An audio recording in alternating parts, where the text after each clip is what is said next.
Inna ad-dina 'indallahil Islam.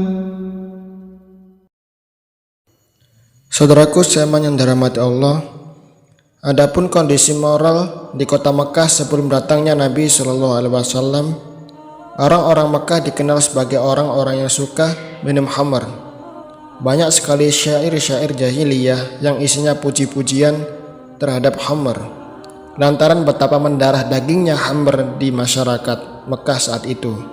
Sampai-sampai Allah menurunkan ayat yang mengharamkan khamr secara bertahap, tidak secara langsung sekaligus, karena khamr adalah kebiasaan orang-orang Arab yang mendarah daging, sebagaimana kebiasaan yang lain-lain yaitu main judi. Oleh karena itu Allah SWT menurunkan firman-Nya, A'udzubillahi minasyaitonirrajim, Innama yuridu syaitanu ayyuqi'a bainakumul adawata wal baghdha'a fil hamri wal maisir. Sesungguhnya syaitan ingin mengadu domba, menumbuhkan permusuhan dalam khamr dan perjudian. Quran Surat Al-Ma'idah ayat 91. Kebiasaan buruk mereka yang lain yaitu praktek riba, praktek menikahi bekas istri bapak mereka. Padahal Allah SWT berfirman, wala tankihu ma nakaha aba'ukum minan nasa wala tankihu ma nakaha aba'ukum minan nasa. Janganlah kalian menikahi bekas istri bapak kalian. Quran Surat An-Nisa ayat 22. Praktek menikahi kakak beradik sekaligus. Allah Subhanahu wa taala berfirman, wa an tajma'u bainal ahtaini illa ma qad salaf.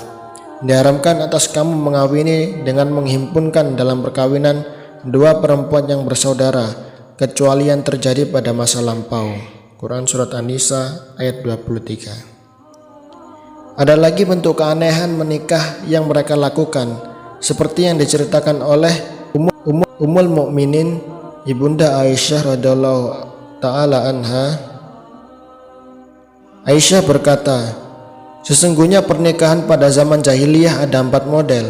Yang pertama, sebagaimana nikahnya orang sekarang, yaitu seorang dengan datang melamar kepada calon mertua untuk menikahi anaknya. Yang kedua, nikah istibda, yaitu seorang lelaki yang tatkala istrinya haid, dia tunggu sampai istrinya suci dari haid. Setelah suci, istrinya diutus kepada lelaki yang terkenal hebat yang ingin mencari keturunan. Para ulama mengatakan perbuatan semacam ini dilakukan oleh bukan orang asyraf atau Quraisy, tetapi kabilah-kabilah dengan nasab rendah. Setelah digauli oleh lelaki lain yang dinilai hebat, suaminya tidak boleh langsung menggauli istrinya sampai tahu bahwa istrinya hamil.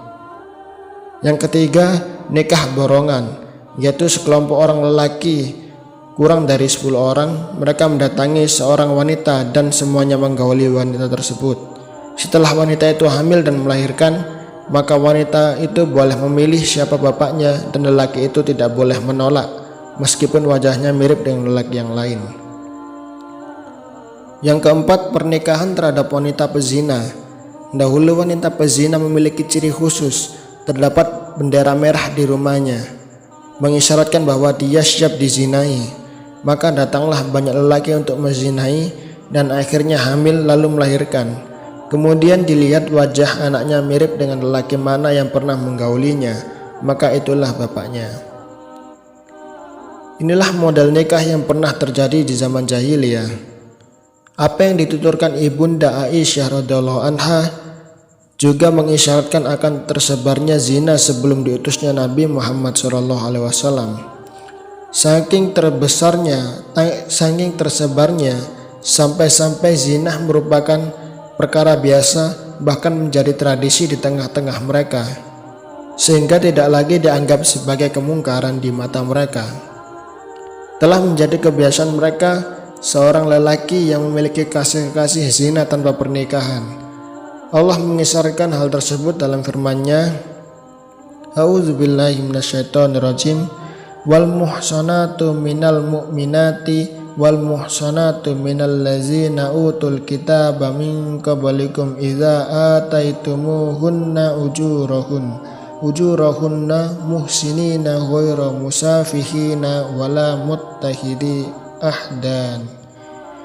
Dan dihalalkan mengawini wanita yang menjaga kehormatan di antara wanita-wanita yang beriman, dan wanita-wanita yang menjaga kehormatan di antara orang-orang yang diberi Alkitab sebelum kamu. Bila kamu telah membayar mas kawin mereka dengan maksud menikahinya, tidak dengan maksud berzina, dan tidak pula menjadikannya gundi-gundi. Quran Surat Al-Ma'idah ayat 5.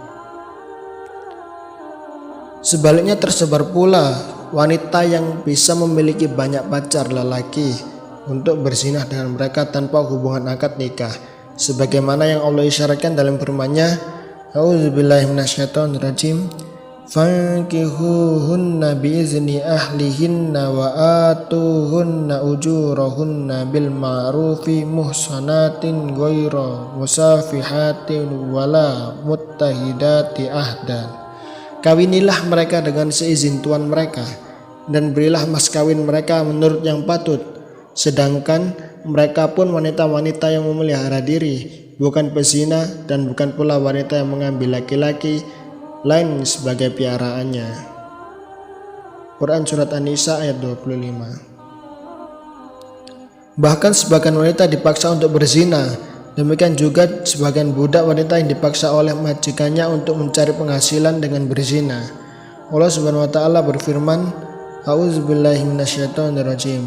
Wala takrihu fatayatikum alal bigha'i in aradna tahassunna litabtagu aradul hayatid dunya. Dan janganlah kamu paksa budak-budak wanitamu untuk melakukan pelacuran, sedang mereka sendiri mengingini kesucian, karena kamu hendak mencari keuntungan duniawi. Quran Surat An-Nur ayat 33.